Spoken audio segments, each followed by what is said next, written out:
With Overwaten in the hands of Tamar, many steeds went to the Mountain King as tribute.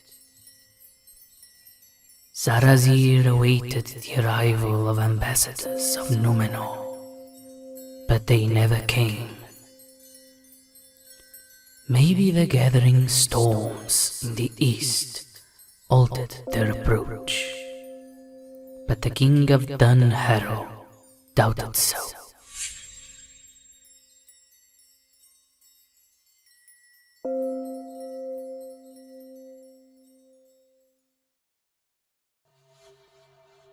Zarazir called for his son Haladar, who was in his fief of Tirith Onodlo, for information in the eastern borders. Tumult and banditry reign in those areas. Men of commerce and letters could not traverse such terrain. His liege commanded him to clear the roads, but shaken was his commitment. The people were torn on who to pledge. Many now followed under the oath of Isildur, but there were those who still held their odds to follow the Dark Lord. Haladar was one such man, relentless in his spirit, unwanting to offer aid to the sons of Numenor.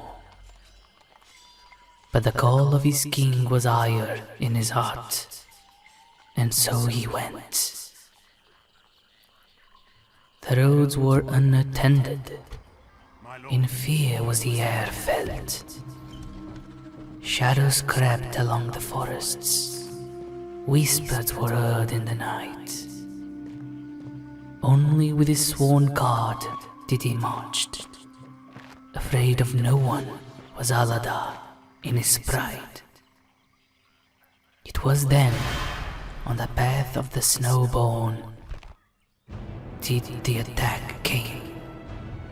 From Baldak the Cunning and his merry men, upon the shadows they came. Upon finding of who it was, Haladar became of a beast possessed, readying his guard to charge this foe.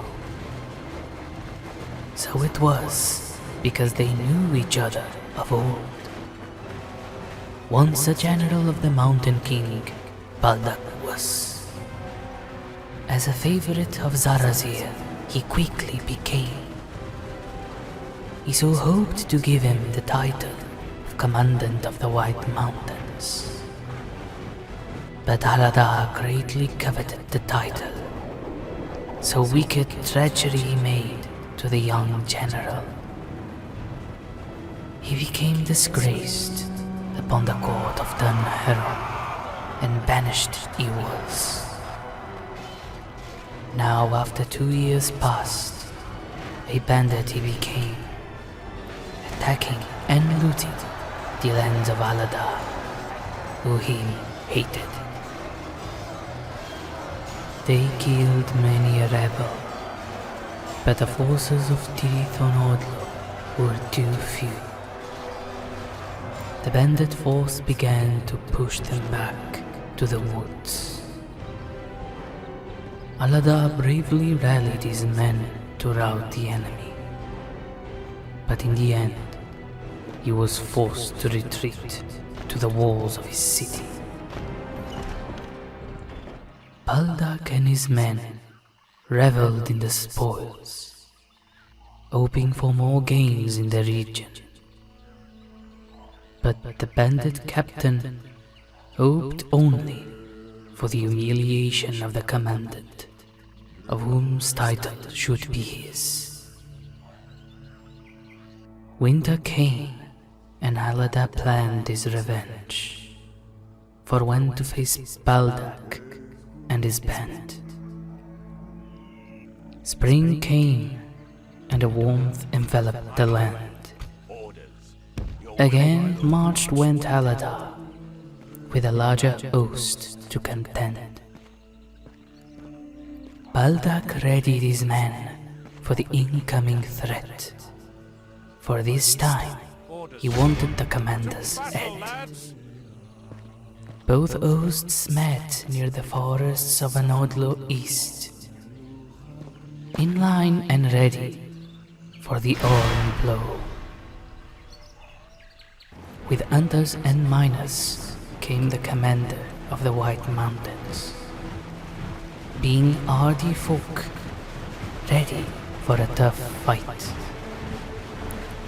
The thieves of Baldak could not contend with their spear and bows.